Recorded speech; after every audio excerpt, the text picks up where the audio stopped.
ဒီနေ့ပြောပြပေးသွားမယ့်ရေရာလေးရတော့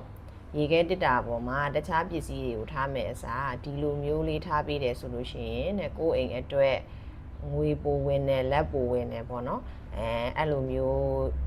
ယူဆရှိကြပါတယ်ဒါကတော့ဖုံးရွှေနီးအရာပေါ့နော်ဒီလိုမျိုးထားရမယ်လို့ဆိုပြီးတော့အရှိအဆက်ဆက်ကဆရာကြီးတွေကနေပြီးတော့ပြောကြားခဲ့တာပါ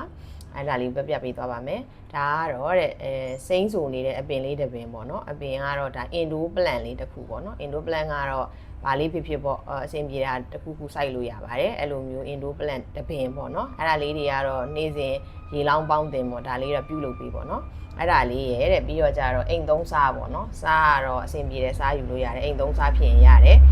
ပန်းရောင်စားပါညာအကုန်ရတယ်ပေါ့နော်အဲ့ဒီစားလေးတစ်ခွက်ရဲ့တဲ့ပြီးတော့ကြတော့တဲ့ဆန်လေးတစ်ခွက်ပေါ့နော်အဲ့ဒီဟာတစ်ခွက်ရဲ့ပြီးတော့ကြတော့ဒီထဲမှာကြတော့ငွေ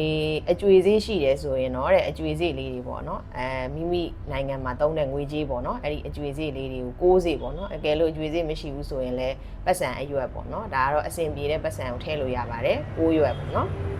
အဲ့ဒါလေးထည့်ထားပြီးသွားလို့ရှိရင်သူနဲ့တူဒီလိုမျိုးအောက်ကအခန်းလေးတစ်ခုနဲ့ပေါ့နော်ထားပြီးသွားရင်ဒါလေးကိုရေခဲတစ်တာပေါ်မှာတင်ထားမယ်ဆိုလို့ရှိရင်မိမိအိမ်အတွက်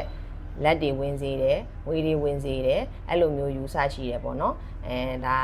ဒါလေးကိုပြပြပေးသွားတာပါဒီစာရွက်ကလေးတွေကကြတော့ခောက်ထားတာပေါ့နော်ခောက်ထားတဲ့ဟာလေးတွေကလည်းလွယ်ပါတယ်ခောက်တဲ့နီးပုံကလေသူကဒီလို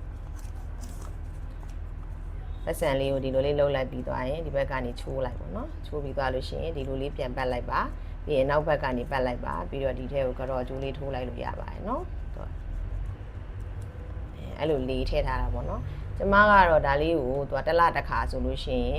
င်ဆန်လေးတွေဆိုလဲငှက်စာကျွေးတယ်ဒီပတ်စံလေးတွေဆိုလဲပန့်တကူပြစ်တယ်ပြီးတော့အသစ်ပြန်လဲထည့်ပေးလိုက်တယ်ပေါ့နော်ပတ်စံ9ခုပေါ့ဒါမှမဟုတ်အကျွေးစည်းရှိရဆိုလဲ6စီပေါ့နော်အဲ့လိုလုပ်ပါတယ်ဒီလိုအပင်လေးတွေပါလေးတွေကအကယ်၍ကိုကအင်ဒိုမှာထားရတဲ့တည်သွားတယ်ပါညာဆိုလို့ရှိရင်လဲအသစ်ပြန်လဲပေးလို့ရတယ်စားကွက်ဆိုလဲတလားပြည့်တဲ့အခါမှာစွန့်ပစ်ပေးထားတယ်ကိုအိမ်ရဲ့မကောင်းတဲ့ဟာတွေအကုန်လုံးဒီစားမှာပါသွားပြီဆိုပြီးတော့အဲ့လိုမျိုး